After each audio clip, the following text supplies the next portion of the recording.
Imagine stumbling upon a European capital where the ground beneath your feet, well, it holds stories from over 7,000 years. Right. A place where history isn't just buried, it's sort of built upon itself, layer after layer. Exactly. And we've been digging into one such city. It's often overlooked, maybe flies under the radar a bit, but the depth of history there, genuinely surprising. We are talking about Sofia, the capital of Bulgaria. Probably not the first place people think of, But we looked at a couple of things. A really engaging YouTube video, like 24 Hours in Sofia, showing modern life. Okay. And also a text source, giving us that deep historical background. And together, they paint this picture of a city with just an extraordinary heritage. Yeah, they really do. So our mission today, for you listening, is basically to unpack those layers. To give you a real feel for what makes Sofia tick, Okay. Think of it as an insider's guide. Your shortcut to understanding this really compelling Balkan city.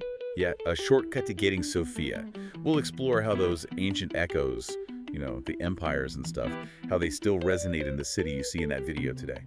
Okay, let's start at the beginning. Sofia is old, like really old. We're talking over 7,000 years of people living there continuously. That's staggering, isn't it? It started as a Thracian settlement. Then it grew into a pretty significant Roman city called Serdica. Serdica. And didn't a rather famous Roman have something to say about it? Ah, yes. Emperor Constantine the Great. He was apparently quite impressed. Yeah. Famously said, "Serdica is my Rome." Serdica is my Rome. Wow. That's a serious statement. Yeah. What made it so important back then? Well, look at the map. It's smack bang in the middle of the Balkan Peninsula. Right in the heart of it. Exactly. Sort of midway between the Black Sea and the Adriatic. It's always been a natural crossroads, a connection point. Okay, location, location, location, even back then. So that central spot must have shaped its whole history. Absolutely. That's key. I mean, it went through Roman rule, then Byzantine, significant periods under Bulgarian czars. Yeah. And then a really long stretch, almost 5 centuries, under the Ottoman Empire. 500 years. Phew. Each leaving a definite mark, And you can still see it. And then 1878, a big shift. Liberation from the Ottomans. And Sofia becomes the capital of this newly independent Bulgaria. A massive turning point.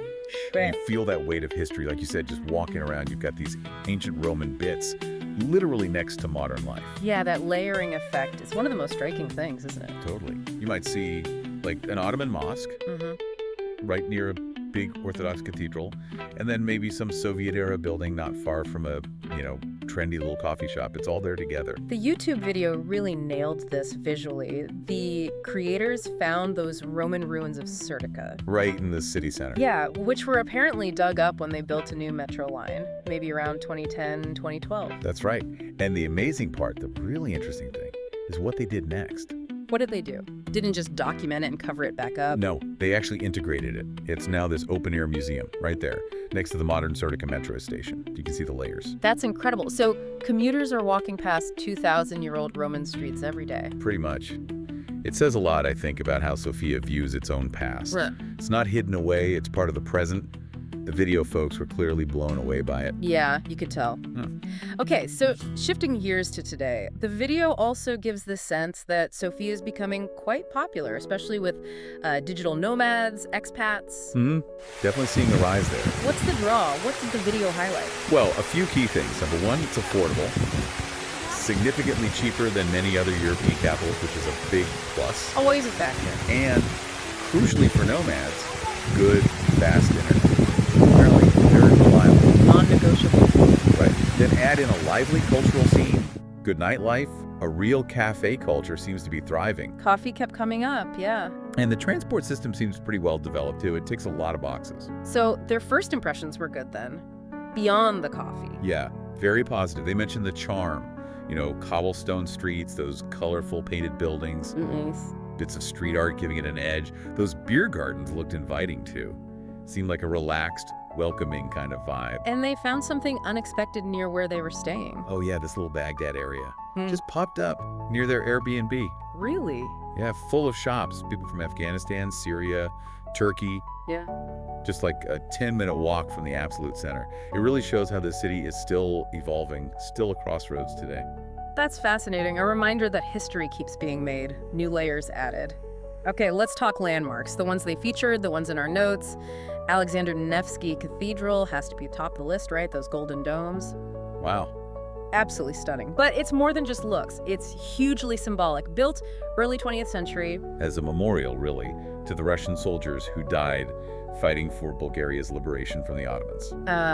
Okay. So a statement of gratitude and national identity. Precisely. A really powerful symbol of that historical turning point. Then there's the opposite end of the scale, almost. The St. George Rotunda. The video called it the oldest building. Oldest preserved building, yeah. Goes way back to the 4th century. Roman Empire. And it's kind of tucked away, isn't it? Behind modern stuff. It is, which again just highlights those layers we keep talking about. And inside, it has these amazing medieval frescoes, really well preserved. So you're standing inside this Roman-era building looking at medieval art. You got it. A direct link back to ancient Serdica's spiritual life. The video creators actually stood inside. You could feel the history. And we have to circle back to the Roman ruins of Serdica. The metro station one. Yeah, the scale of it. That whole uncovered city, preserved right there. It's just such a vivid example of blending past and present. What does that do for a city, finding something like that? It changes how people see the city, I think. Both residents and visitors. History isn't just in a museum, it's like part of your commute. It makes Sofia's identity really tangible. Right, okay. Slightly outside the center, there's Bojana Church, UNESCO site.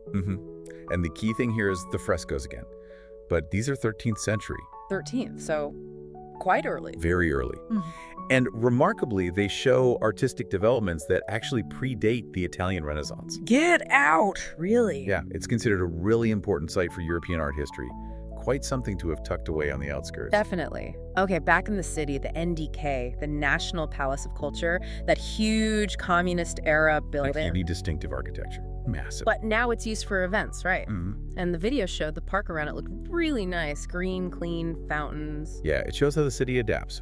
Takes a building from one era, repurposes it for today's cultural life. It's not erasing the past, but it's moving forward. Yep. And that park is clearly a popular spot. And the main drag? Vitosha Boulevard, pedestrian street. That's the one. The text called it the city's social artery, which feels right. Yeah, the video showed it buzzing. Cafes, restaurants, shops everywhere. Absolutely packed. And you've got those views of Mount Vitosha right there. It's clearly the place to be, to see and be seen. That cafe culture they enjoyed. It's central to Sofia's social life. And Mount Vitosha itself looms over the city, right? But it's super close. Yeah, like 30 minutes from downtown, apparently. Yeah. Which is amazing for locals. Must be. Skiing in winter, hiking in summer. Picnics. Amazing views year-round. Having that kind of natural escape right on your doorstep, that's a huge quality of life thing. Definitely. Okay, let's talk food. The YouTube guys seem pretty happy. Yeah, they kept saying how good and reasonably priced everything was. Nice combo. They went to a traditional place. Friendly Bear. That's the one. Sounded like a real highlight. Gave a nice glimpse into Bulgarian food and, hospitality. What did they eat? Anything stand out? Those mini patty meatballs with herbs, they loved those. Said they were better than similar ones they had somewhere else. Skopje, I think. High praise. Anything else? They got a bit adventurous. Tried some lamb liver with a yogurt sauce and something called ogre wheat photo. And there was some mysterious pink dip they couldn't quite figure out. Always one of those. Does it sound like typical Bulgarian stuff? Well, the basics they mentioned, lots of fresh tomatoes, cucumbers, cheese, kind of like feta, that's very typical Balkan, Bulgarian fare. Fresh, seasonal stuff. And the coffee was definitely a win. Yeah, they mentioned that a few times. Better than other places on their trip, apparently. It all adds up to that picture of like a comfortable, affordable lifestyle. It does. And there were a couple of other little unexpected details in the video too, right? Oh yeah, the hot mineral water springs. Right in the city. Free for anyone to use. Seemed like it. Locals were just filling up bottles. It's this amazing natural resource just there, part of daily life. How many capitals have that? Not many, I bet. And the other surprising fact, something geological. Get this, Bulgaria apparently has the second highest level of tectonic plate activity in the world. What? Seriously, after Iceland? That's what their walking tour guide said. Adds a whole different layer, doesn't it? This hidden geological drama happening underneath. Definitely unexpected. Did the text mention anything about that shaping the landscape? Not directly, it was more historical. Yeah. But it's a cool fact. Oh, and they had a useful tip about taxis. Use the Taxi Me app. Ah, to avoid getting ripped off. Seems so. They had this funny story about ending up in a Mercedes taxi unexpectedly. So, yeah, practical advice too. Good to know. So, okay, let's try and pull it all together. What's the essence here? What makes Sofia? I think it's that blend, that unique mix of Roman, Byzantine, Bulgarian, Ottoman, even Soviet history all coexisting. Yeah. But it doesn't feel overwhelming. The vibe seems more laid back, friendly. You get thousands of years of history, but maybe without the crazy crowds of Rome or Paris. A chance to connect with all that history in a more, I don't know, accessible way, while still having a cool modern city experience. Exactly. It feels like a city that unfolds itself gradually. Yeah. It rewards you for looking a bit closer. That phrase from the text, quiet brilliance, feels quite fitting. I like that, quiet brilliance. So we've kind of walked through Sofia's story, ancient roots, layers of empires, the modern buzz, the food, the surprises. From Roman emperors to digital nomads, all in one place. A city where you can sip a great coffee, literally steps away from ruins thousands of years old. Which brings us to maybe a final thought for you listening. We've seen how Sofia's past is so present, so layered. It makes you wonder, doesn't it? What other hidden stories, what other layers of history might be waiting just beneath the surface in cities we think are ordinary? Maybe even in your own town. That's a great point. What histories are we walking over every day without even realizing it? Something to think about.